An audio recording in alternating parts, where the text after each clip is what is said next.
In today's video, we finish up the insulation installation. Let's go ahead and get started with this video.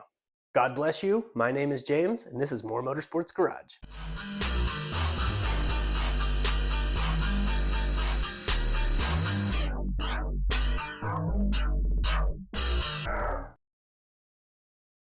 God bless you and welcome to the channel. I pray you're having a blessed day in Jesus' mighty name. All right, so in today's video, we're finishing up the insulation installation on the 30x30 shop. In previous videos, we used the Kraken spray foam.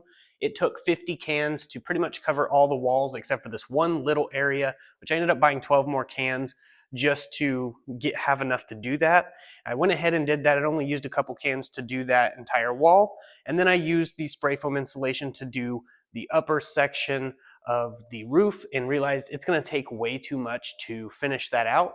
So we went ahead and went to Home Depot, bought 40 foam boards, put it on the credit card since I could not afford anymore, and we can just pay that off slowly. Since it's above $400 purchase, they give you like 6 months. We also had a 10% coupon code, which made it even cheaper, but when you buy in bulk, we got 40 sheets. It ended up taking like $41 off, plus we had a 10% off, so it took another $37 off and it saved us a bit of money to go this route. So went ahead, got a trailer, and got them back here and started to install them. So I'm gonna go ahead and install them, show the video clips I got, and then we'll go over more.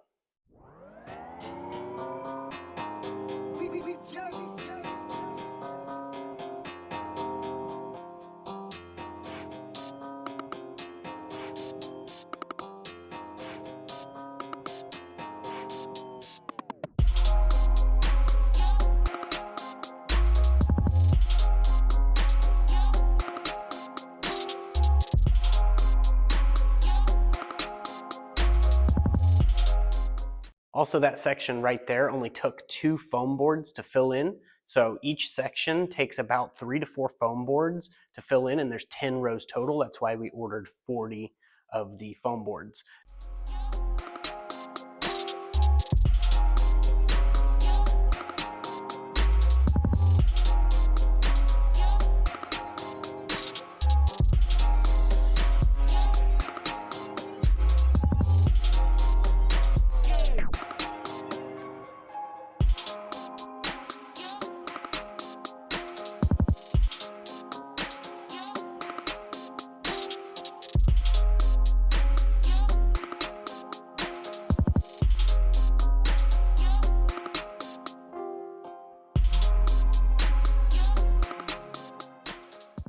All right, so my wife found a really good way to cut these foam boards with the foam board knife that we got from Home Depot as well, and just cut along that. And then you actually just break it like you're doing drywall almost, if that makes sense. And then you can just cut it out, and it's a pretty decently clean cut. Now, I did find a different method that works. I measured out 4 feet 11 inches, for that is the space between each of the metal beams. And I was able to get that measured out, and then I went across, which was 2 feet 9 3/4 of an inch to get the proper measurements on each of these foam boards. And I used a multi-tool. I just got this multi-tool and I've really been wanting one of these, and I'm so glad I did. It made the cuts even cleaner than if you were to use the foam board cutter, and it came out really nice. So that's how I ended up cutting a majority of these sheets out towards the end, and it worked out really well. So we're gonna get back to work.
So doing a quick temperature test, you can see 78 degrees on the foam board, all the way up to 115 on the bare exposed metal.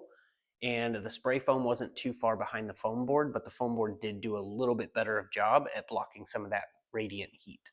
All right, so doing that center section where I had actually spray foam insulated that entire center, we actually had to trim back some of that foam, and my son wanted to do it, so I let him put a face mask on and all that stuff, so that way he was protected. And he had a big blast getting all dirty. He's really happy to do that. But we ended up getting the foam pieces cut about 7.5 inches wide by the 4 feet 11 inches long, and it fit perfectly up in there, and it stays right behind there with no need for the foil tape. All right, so you can see right here, in order to not waste a bunch of product, I actually put scraps behind some of these foam boards to stiffen them up and make a 1-inch fill instead of a 1/2-inch fill, which worked great. You can see it's really stiff and firm, so it doesn't move around a whole lot. So that's why we don't need the metal foil tape on all of that. I made the most of the foam boards that I had.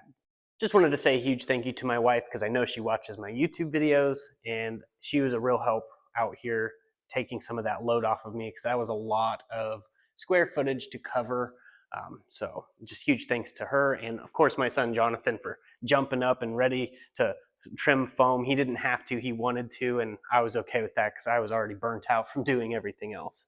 So definitely a huge thank you to my family for stepping in and trying to help where I don't have help typically. So in case you guys were wondering how many foam boards it takes to do this section right there all the way across, just shoot for having 4 foam boards per section all the way across. And there's 10 sections, so that's why we got 40 foam boards, but it doesn't take all 4 to fill up one area. So if you get 40, you should have plenty of leftovers in case you mess anything up. And these center sections here, we just use scrap pieces for that. We didn't cut perfectly good boards up. Those were actually sections that we cut off of each foam board when we did our cutting process. Also, there's a lot of scrap pieces that are wedged behind these to give it more support. Now, if you notice, there's a lot of little pieces here. The reason there's a lot of little pieces instead of longer pieces like these that are cut longer, it's because we tried to trim them down and fit them all in the back of the Traverse, and that wasn't really working. So we actually had to rent the trailer at Home Depot, which costs extra. I think it was like $100 extra to get it rented, but once we returned it, we got $50 back. So around $50 to rent it. And then we just strapped them all down. So we had a bunch of sheets that were cut all wonky. If we didn't do that, we would have had a lot of leftover sheets, but we ended up having, I think, 4 or 5, something like that, sheets left. So 40 was just a little bit more than we needed, but it's better to have it and not need it than need it and not have it. Plus, we can implement that into the house whenever we go to build. The old garage will be turned into an office. Right now, it's just a little gym workout area, but just wanted to point that out, that it definitely took less than 40, but I would get 40 just in case. If we didn't cut those up, it wouldn't have taken even close to that. We wasted a lot of pieces, so we started like stitching them together. All right, so as you can see, it does actually reflect a little bit more of the light. And for the people that are gonna say you don't want the silver side facing in, it says the silver side would be facing the interior, not the exterior, but you could do it either way. I just liked the silver coming in, and it still works the same way. Temperatures test speaks for itself. It's way cooler in here than it is outside. So it's 72 inside at 10:55 at night and 76 on the outside. So you can see that it's definitely doing its job, and it's staying cool in here. No heater, no AC or anything like that has been needed. Even on the hotter temps outside, it's still in the lower 80s in here, while it's upper 80s, almost 90 outside. So with a little window unit, it would probably be great in here. But I do have a portable AC that we can use until I get a mini split, which I do plan on getting a mini split. It's also made a huge difference with the road noise. There's actually some traffic coming right now, so we'll see if you're able to hear that on the mic. Normally it is really loud in here, but I can barely even hear it. It's definitely making a huge difference. When we're doing these foam boards, you can see all of the seams I use the metal tape on.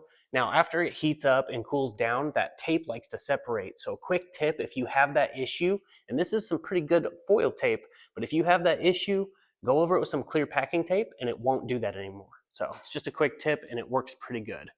So you can see it looks a lot better in here. That has the spray foam insulation behind it all the way down the center, and it has the insulation. It looks clean in here and it sounds good. There's less echo. And we do still plan on putting up wall, but I don't have another, I think it was $700 just for the wall stuff. So for right now, it's gonna have to work, but it's definitely a huge improvement on temperature, humidity, and all of that. And that's definitely what we needed in here, especially if I'm gonna be doing some paint jobs. I definitely want to keep the temperature and humidity under control. I'll also have the fume extractor from Vevor hooked up outside to the GFCI on the outside with a custom board that goes across, so that way I can set the fan down there and it'll suck the fumes out but not let anything in. Like no bugs or anything will be able to get in because it'll just be a piece of wood that this roll-up door shuts on top of. So that'll be my solution for pulling fumes out. I'm not going to be doing a bunch of paint jobs in here. Now for the people that are here for the paint content, don't worry, I will still be doing some paint content, eventually moving to spray gun and stuff like that, but we will still be doing some really awesome spray can paint jobs. So if you guys are definitely interested in the budget stuff, stick around. We will still be doing stuff. The main focus of the shop will be, though, to donate cars to people in need whenever I get some that I can donate and fix up and when I can afford to. That is the main focus of what I want to do with the shop and bless people in Jesus' name. This right here is actually my friend MK's SIR right-hand drive CRX imported from Japan. It is super nice. You can actually see where it says it, it says stuff in Japanese. It's really, really cool, really nice car. So I'm going to be doing some stuff to this over on Texas Honda channel and getting some work done to that. I still have to get an engine for that, and I'm behind on work, guys. But yeah, I definitely have a lot of stuff coming, and I wanted to show you guys the update on the insulation. It is officially done, and it's definitely working how it should. Going with the foam board option, it is much cheaper to do. It is quite a mess though, because it leaves behind a bunch of little pieces of foam, and if you have to trim the spray foam like we did, which we're still not done, there's still stuff there that needs trimmed off just to make it cleaner, but a majority of what we got done was enough for what we needed. So the choice is yours. Honestly, I like the foam board more. The spray foam insulation does get into places that the foam board can't, because that stuff expands and that stuff doesn't. So it's a little bit of both. I like both of them. So I'm glad we went with the foam board though. It was definitely less messy than if we were to go with spray foam insulating. Now the spray foam insulating did spray up really decent. The only problem is one can does not cover a whole lot of area, and you have to go multiple coats on it and build the thicknesses up. So the foam board was definitely more cost effective for us in the long run, and it looks good reflecting the light down, and it's just pretty clean. So the choice is ultimately yours in the end. The information for the Kraken stuff will be in the description if you want to get some of that. I'll also link the foam board we used in the description from Home Depot. I don't have an affiliate link or anything from the Home Depot stuff.